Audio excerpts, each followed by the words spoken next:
감사합니다. 오늘 하나님 말씀 우리 같이 볼까요? 오늘 우리에게 주시는 하나님의 말씀은 고린도후서 13장 5절입니다. 여러분 속으로 따라서 같이 읽으셨으면 좋겠어요. 1절이기 때문에 제가 읽어드리겠습니다. 여러분은 자기가 믿음 안에 있는지를 스스로 시험해보고 스스로 검증해 보십시오. 여러분은 예수 그리스도께서 여러분 안에 계시다는 것을 알지 못합니까? 모른다면 여러분은 실격자입니다. 오늘은 믿음에 작아진다라는 제목으로 좀 말씀을 나누겠습니다. 미국의 기독교 여론 조사 기관이 있어요. 바나 연구소라고요. 주로 기독교와 관련된 여론들을 이렇게 조사하고 리서치하는 그런 기관인데요. 10년 전 수치로 조금 지금은 좀 상황이 달라질 수도 있었을 것 같은데 성인들을 대상으로 조사를 했어요. 미국 성인들 가운데 스스로를 그리스도인이라고 여기는 사람들이 몇 퍼센트인지 아십니까? 약 70%가 나는 그리스도인이다 이렇게 느끼고 있다는 거예요. 약 68%는 신의 존재를 믿고 있고 때때로 하나님의 임재를 경험한다 이렇게 대답을 했습니다. 하지만 정기적으로 교회에 출석하고 있느냐는 질문에는 약 18%만 그렇게 하고 있다고 대답을 했습니다. 전혀 종교적인 활동을 하지 않으면서도 스스로를 그리스도인이다 라고 생각하는 사람들이 50%가 넘는 것이죠. 이 통계는 우리 자신이 스스로를 잘 모르고 있다, 그것을 우리에게 잘 보여주고 있습니다. 그래서 사도 바울은 오늘 본문에서 이렇게 말씀합니다. 여러분은 자기가 믿음 안에 있는지를 스스로 시험해보고 스스로 검증해 보십시오. 여러분의 믿음을 시험해보라는 거예요. 정말 내가 믿음이 있는지 스스로 검증해 보라는 것입니다. 믿음이 없는데 믿음이 있다고 생각하면 그건 오진이죠. 오진은 위험한 것입니다. 요즘은 과학의 발전과 함께 계측 기계들이 굉장히 발전했어요. 그래서 거의 모든 것을 재고 측량하고 무게를 달아볼 수 있습니다. 요즘 체온계는 너무 흔하잖아요. 직접 몸에 닿지 않아도 얼굴만 스캔하면 온도가 얼마인지 체온이 얼마인지 금방 알 수 있습니다. 자동차가 달리는 속도, 한 사람이 음주를 얼마나 했는지 그것도 즉석에서 알 수 있습니다.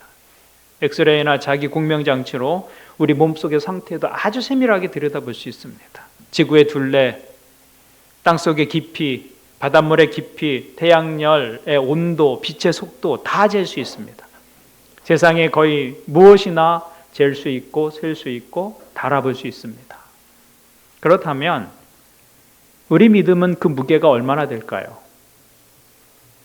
우리의 믿음에도 크기가 있고 무게가 있을 것입니다. 그 깊이와 그 너비와 그 무게가 얼마가 될 것인가? 사도 바울은 점검해 보라고 말씀합니다.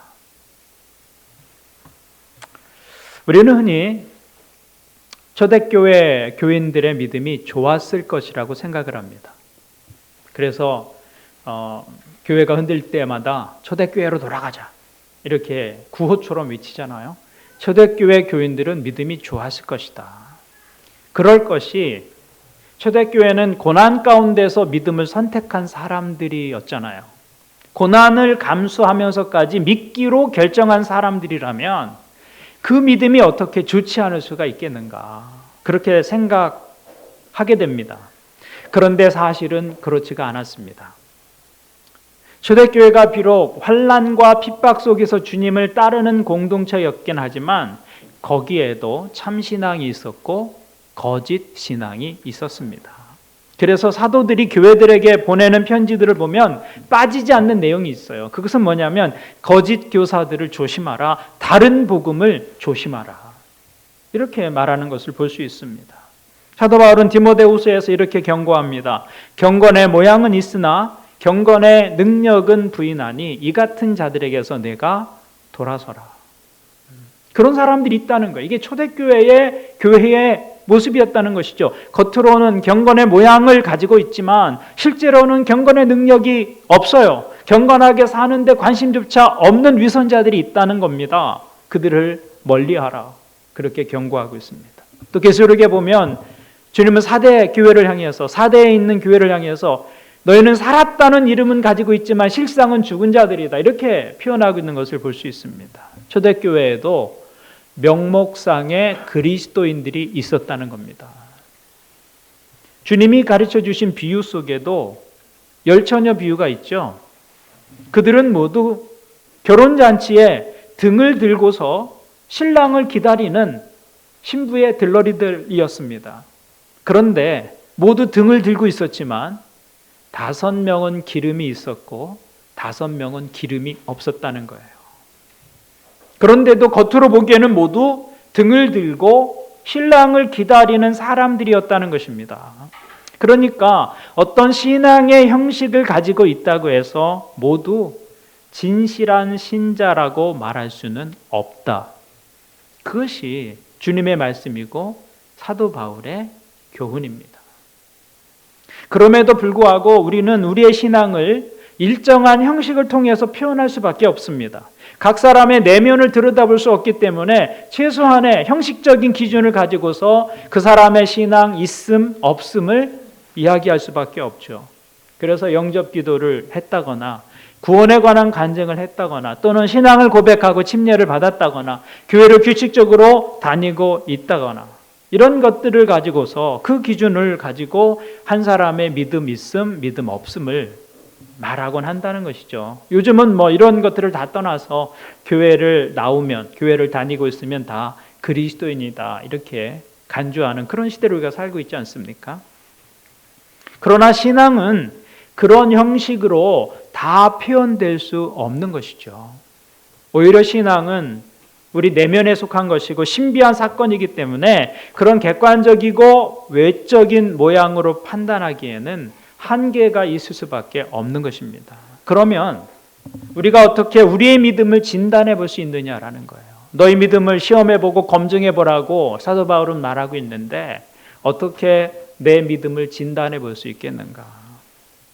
오늘 사도 바울은 믿음을 측정하는 기준을 이렇게 우리에게 제시해 주고 있습니다. 5절 말씀을 다시 보니까 여러분은 자기가 믿음 안에 있는지를 스스로 시험해 보고 스스로 검증해 보십시오. 여러분은 예수 그리스도께서 여러분 안에 계시다는 것을 알지 못합니까? 모른다면 여러분은 실격자입니다.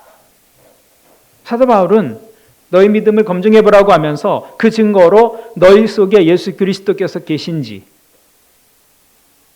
그것을 점검하라고 말합니다. 그러니까 참된 믿음을 가진 성도의 특징은 다른 것이 아니라 그리스도께서 나와 함께 하시고 내 안에 계신다는 것을 스스로 아는 자다 이렇게 말하고 있는 것입니다.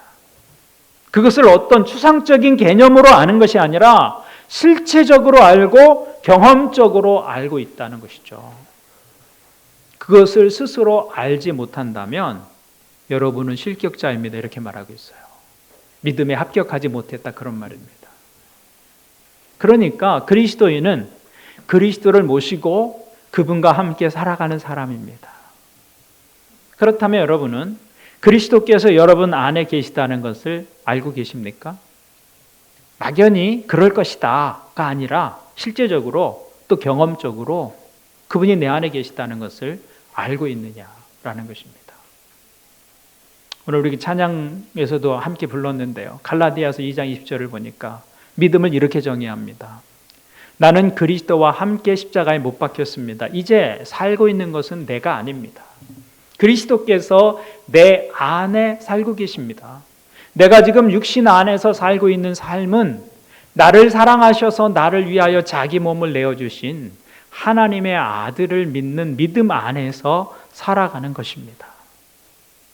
사도 바울은 믿음에 대해서 말하면서 믿음으로 산다는 것은 내가 사는 것이 아니라 내 안에 그리스도께서 사는 것이다 이렇게 정의하고 있습니다. 그것이 그리스도께서 내 안에 계시다는 증거라는 거예요. 그런데 그리스도께서 내 안에 계시다, 그리스도께서 내 안에서 사신다, 이런 표현은 설명하기가 참 어렵습니다. 어떻게 내 안에 또 다른 존재가 있어서 내 삶을 그분이 살도록 할 수 있겠습니까? 그런데 이렇게 설명할 수 있을 것 같아요. 오래전 드라마에 이런 대사가 있었습니다. 내 안에 너 있다. 그런 대사 있었잖아요. 내 안에 너 있다. 이것은 사랑에 대한 절묘한 묘사입니다. 누군가를 사랑하게 되면 내 안에 너 있다가 돼요. 그때부터는 내 안에서 내가 사는 것이 아니라 내 안에서 그 사람이 살게 됩니다. 내 삶의 초점과 중심이 나를 중심으로 돌아가지 않고 그 사람을 중심으로 내 삶이 돌아갑니다. 경험해 보셨나요? 안 경험해 보신 분들은 정말 안타깝습니다. 사랑은 자기를 중심으로 사는 것이 아니라 사랑하는 사람을 중심으로 살아가는 거예요. 그분이 내 안에 있는 거예요. 데이트를 위해서 시간을 낼 때 내 시간에 그 사람을 맞추는 것이 아니라 그 사람의 스케줄에 내 일상을 기꺼이 맞추려고 합니다. 내 입맛에 맞는 음식을 찾지 않고 그 사람의 입맛에 맞는 음식을 기꺼이 함께 먹으려고 합니다. 그 사람이 좋아하는 색깔의 옷을 입고 그 사람이 좋아하는 스타일의 음악을 좋아하고 그 사람이 원하는 일을 나도 함께 하기를 원하는 것이죠. 그래서 내가 살지만 내가 사는 것이 아니라 그 사람이 내 안에서 사는 것 같아요. 억지로 그렇게 하는 게 아닙니다. 자원해서 그렇게 살게 됩니다. 그게 사랑이라는 것이죠. 사랑. 사랑한다고 하면서도 자기 중심으로 행동하고 있다면 사랑 아닙니다. 지금 그런 분과 교제하는 사람이 있다면 그 사랑을 의심해 보세요.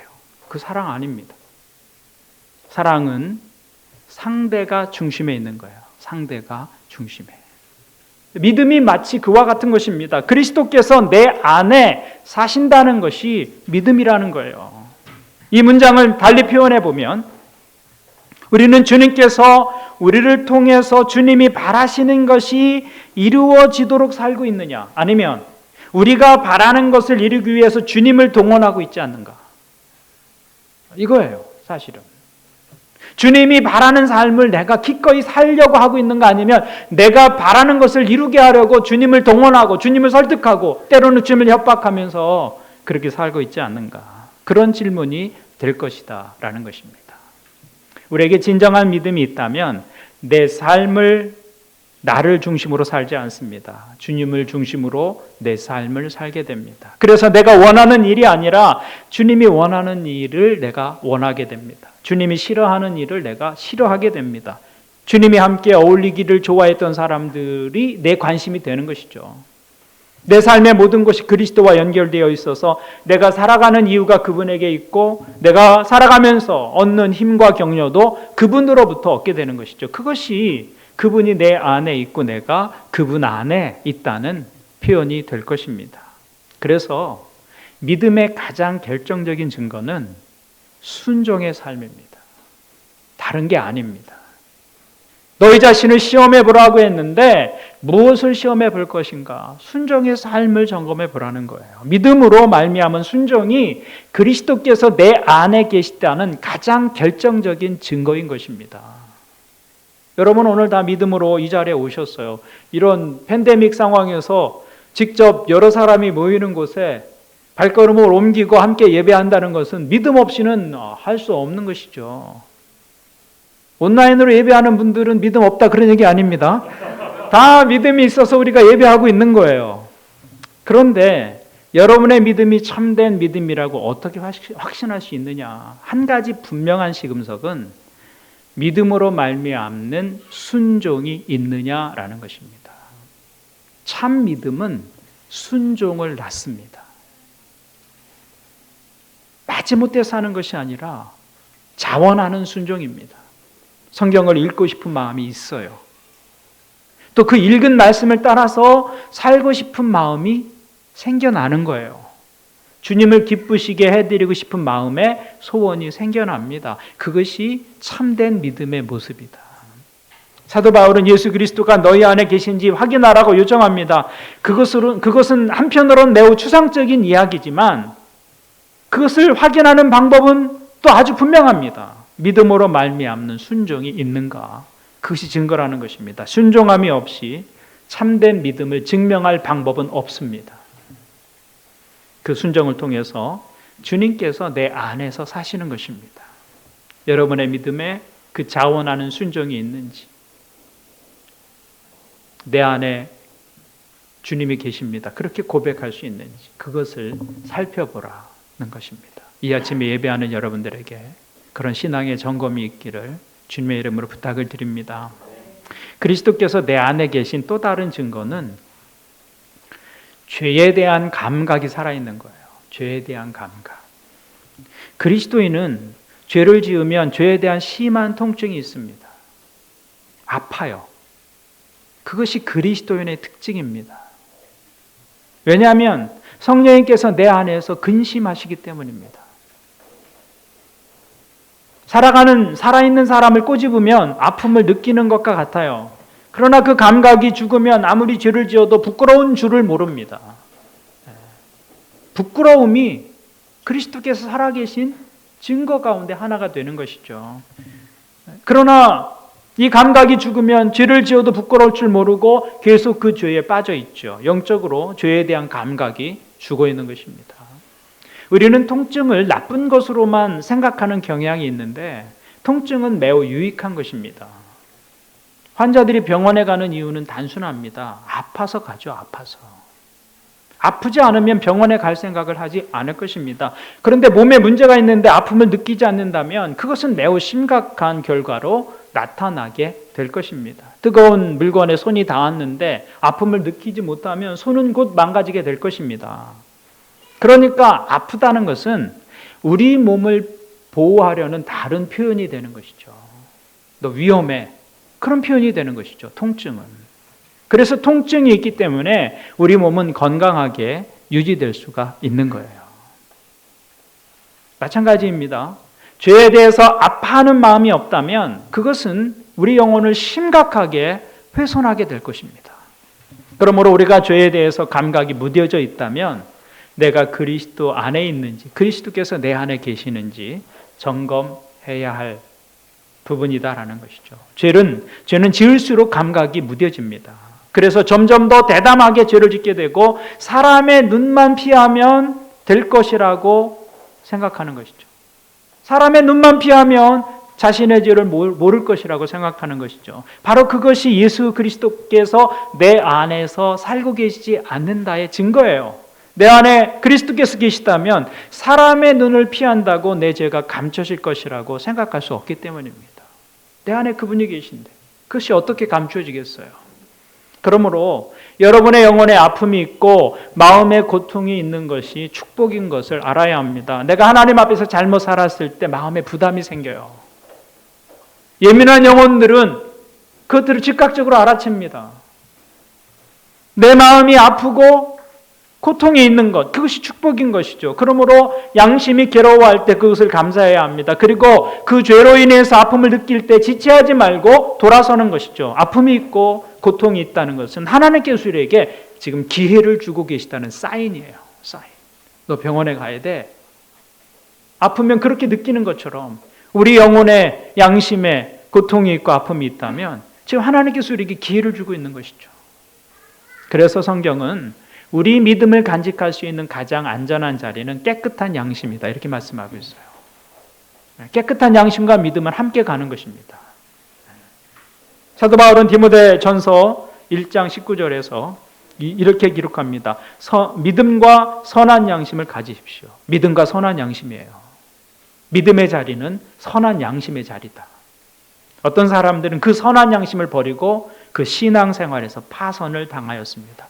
그 양심을 버리는 것이 곧 신앙생활에서 파선당하는 것이다. 이렇게 말하고 있는 것이죠. 믿음과 양심은 분리될 수 없는 거예요. 믿음은 선한 양심 위에 있을 때 안전한 것입니다. 그래서 영혼이 살아있는 사람은 자신의 죄를 괴로워합니다. 고통을 느끼고 아파합니다. 그래서 누가 강요하지 않아도 그 죄를 가지고 하나님 앞으로 나아가게 되는 것이죠. 죄에 대한 예민한 감각, 그것이 내 안에 예수 그리스도께서 살아계시다는 하나의 증거가 된다는 것입니다. 이런 삶이 내 안에 그리스도께서 살아계신다라고 고백할 수 있는 믿음이다라는 것입니다. 그러면 어떻게 그리스도께서 내 안에 거하시는 삶을 구체적으로 살아갈 수 있느냐라는 거예요. 오늘 본문 8절에서 사도 바울은 이렇게 말씀합니다. 우리는 진리를 거슬러서는 아무것도 할 수 없고 오직 진리를 위해서만 무언가 할 수 있습니다. 사도 바울은 그리스도께서 내 안에 계시는지 점검해 보라고 말하면서 우리는 진리를 거슬러서는 아무것도 할 수 없다고 말합니다. 그러니까 진리 안에서 살아가는 삶이 그리스도께서 내 안에 계시는 삶이다. 우리가 그리스도 안에 있다는 것은 하나님의 말씀이 내 안에 있다는 거예요. 그리고 내가 그 말씀 안에서 살아간다는 것입니다. 그리스도께서 내 안에 계시다는 것은 그분의 말씀이 내 삶의 중심에 있다는 말과 다르지 않습니다. 그래서 요한복음은 예수 그리스도를 말씀과 동일시합니다. 예수 그리스도의 성육신 사건을 말씀이 육신을 입고 이 땅에 오신 사건이라고 설명하고 있어요. 말씀은 보이지 않는 존재입니다. 그 말씀이 눈에 보이는 육체를 입고 가시적으로 우리 가운데 오셨다는 거예요. 그분이 예수 그리스도시라고 요한은 말씀하고 있습니다. 그래서 우리가 하나님에 대해서 구체적으로 알게 되었다. 예수 그리스도의 성육신 사건은 하나님의 말씀에 육체를 부여한 사건이다. 이렇게 설명할 수 있는 것이죠. 그런데 바로 그것이 우리가 믿음으로 살아간다는 말의 의미입니다. 예수 그리스도는 이제 말씀으로 우리 가운데 계십니다. 그분이 우리 안에서 계시고 우리 안에서 살아간다고 하는 것은 그 예수님의 말씀을 우리의 가슴에 새기고 그 말씀에 육체를 부여하는 삶을 살아간다는 말입니다. 이 말이 조금 어려운 설명이죠. 말씀은 보이지 않습니다. 그러나 우리가 그 말씀을 따라서 살 때 우리 삶을 통해서 말씀이 사람들 가운데 보이기 시작하는 것이죠. 그것은 마치 보이지 않는 말씀에 육체를 부여하는 것과 같습니다. 우리가 말씀을 실천하고 순종함으로 그 말씀이 육체를 입은 모습으로 사람들 속에서 나타나게 되는 것이죠. 하나님은 사랑이십니다. 그런데 그 하나님의 사랑이 어떻게 세상 가운데 나타나고 드러나게 됩니까? 우리가 그 사랑을 가슴에 심고 사랑을 실천할 때 사랑이신 하나님이 우리 육체를 통해서 세상 가운데 드러나게 되는 것이죠. 그게 말씀에 육체를 부여하는 사건입니다. 하나님은 긍휼의 하나님이십니다. 그런데 그 하나님의 긍휼이 세상 가운데 어떻게 드러날 수 있을까요? 그 긍휼이라는 추상적인 하나님의 개념, 하나님의 속성이 어떻게 사람들이 살아가는 세상 가운데 나타날 수 있느냐? 우리가 손을 펴서 자비를 베풀고 긍휼을 베푸는 삶을 살아갈 때 하나님의 긍휼이 우리의 육체를 통해서 세상 가운데 드러나게 되는 것이죠. 그게 말씀의 육체를 부여한다는 말의 의미가 될 것입니다. 그러므로 우리가 하나님의 말씀을 우리 삶의 중심에 두고 순종하고 실천하며 살아가는 것은 일종의 성육신 사건인 것이죠. 말씀이 육체를 입는 사건인 거예요. 하나님의 말씀이 우리의 실천과 순종을 통해서 육체를 입은 모습으로 나타나게 되는 것이죠. 그것이 우리가 그리스도 안에서 살아간다는 말이고 그리스도께서 우리 안에서 사신다는 말의 의미가 된다는 것입니다. 그래서 요한복음 14장은 우리에게 이렇게 말씀하고 있습니다. 예수께서 그에게 말씀하셨다. 누구든지 나를 사랑하는 사람은 내 말을 지킬 것이다. 그리하면 내 아버지께서 그 사람을 사랑하실 것이요 내 아버지와 나는 그 사람에게로 가서 그 사람과 함께 살 것이다. 어떻게 보이지 않는 그리스도께서 우리 안에서 거하시고 함께 살아간다라고 말할 수 있는 그런 삶을 살 수 있습니까? 누구든지 나를 사랑하는 사람은 내 말을 지킬 것이다. 그리하면 내 아버지와 나는 그 사람에게로 가서 그 사람과 함께 살 것이다. 라고 말씀하고 있죠. 그래서 그리스도인의 삶은 말씀을 떠나서 존재할 수 없는 것입니다. 그러므로 말씀에 대한 태도는 나의 믿음의 건강을 재는 척도가 될 수 있습니다. 그리스도인인데 성경에 관심이 없다면 심각한 문제입니다. 믿는다고 하면서도 성경 읽기를 오랫동안 중단하고 있었다면 우리 신앙이 살아있는지 점검해 보아야 합니다. 아이가 며칠 동안 젖을 먹지 않고 보채지 않는다면, 며칠 동안 젖을 먹지 않는데 보채지 않아요. 그러면 그 아이는 엄마가 집안일을 하도록 돕고 있는 게 아닙니다. 뭐예요? 이 아이는 지금 죽어가고 있는 거예요. 심각한 질병에 걸려 있는 것입니다. 마찬가지로 그리스도인이 말씀에 대한 관심이 없다면 그 사람의 영혼은 지금 죽어가고 있는 거예요. 심각한 영적인 질병에 빠져 있는 것입니다. 여러분에게 영적인 진리에 대한 갈급함이 있는지 점검해 보라. 그것이 믿음을 점검하는 또 다른 기준이 될 것이다 라는 것입니다. 코로나19 시대에 우리의 믿음도 많은 변화를 경험하고 있습니다. 믿음의 변화라기보다는 믿음의 형식의 변화이죠. 우리의 예배 형태가 달라졌어요. 우리 몇 달 전만 해도 이런 모습으로 예배할 거라고는 생각지도 못했습니다. 우리의 모임과 교제의 모습이 달라졌습니다. 그것이 불과 몇 개월 사이에 급속한 변화로 우리 가운데 찾아왔어요. 이제 피할 수 없는 일입니다. 그래서 이전의 신앙의 형식을 가지고는 누가 잘 믿는지 말할 수 없습니다. 예배를 온라인으로 드리면서 예배에 참석하는 열심을 가지고 믿음을 말할 수 없게 되었어요.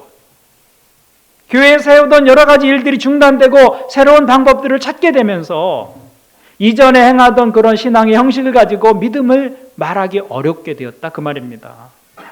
그런데 이런 상황이 신앙에 게으른 사람들에겐 좋은 핑계가 되고 있죠. 교회에 그 사람도 안 나가고 나도 안 나가는 상황에서 신앙의 형식으로 믿음을 비교할 수 없기 때문에, 그래서 어떤 사람에게는 코로나가 최적의 구실이 되고 있는 것이죠. 그러나 믿음에 신실한 사람들에게는 요즘처럼 누구의 간섭 없이 신앙생활 하기 좋은 때가 없습니다.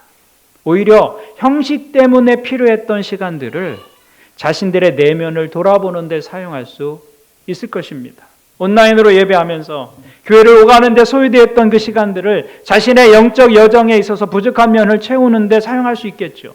교우들과의 만남이 제한된 상황이지만 그 시간을 가족들을 돌보고 자신을 세우는 데 또 사용할 수 있을 것입니다. 우리보다 더 힘든 사람들을 위해서 작은 손을 펴서 도울 수도 있고요. 하기 싫은 사람들은 핑계를 찾지만 하려고 하는 사람들은 방법을 찾는 것이죠. 여러분의 신앙이 핑계를 찾지 않고 방법을 찾는 신앙이 되기를 바랍니다. 코로나19는 우리의 영적인 삶과 일상의 삶의 위기인 것은 분명합니다. 그러나 동시에 기회가 될 수 있습니다. 지금이야말로 형식에 갇혀있던 신앙의 모습을 벗고 내가 정말 제대로 영적인 삶을 살고 있는가, 그런 영적인 홀로서기를 연습할 수 있는 좋은 기회인 것이죠. 오늘 사도 바울은 여러분의 믿음을 진단해 보라고 권고합니다. 하나님의 말씀을 더 가까이 하는지, 하나님의 말씀을 갈급해하고 사모하는지 여러분의 삶을 돌아보라고 이야기하고 있죠. 오늘 하나님의 말씀에 근거해서 여러분의 믿음을 한번 돌아보십시오. 그리고 하나님의 말씀을 더 가까이 하고 사모하는 삶을 결심해 보십시오. 하나님의 말씀을 내 삶의 중심에 두고 실천함으로 하나님의 말씀이 내 삶을 통해서 육체를 입게 되는 그런 삶을 살아가는 것입니다. 그것은 어떤 상황에서도 무너지지 않는 믿음의 모습이다라는 것입니다. 예배의 형식이 달라져도 그런 믿음의 모습은 무너지지 않습니다. 오늘 예배하는 여러분 모두 순간순간 여러분의 믿음을 점검하고 바른 믿음 위에 서서 살아가시는 하나님의 사람들이 되시기를 주님의 이름으로 축원을 드립니다. 아멘. 기도하시겠습니다.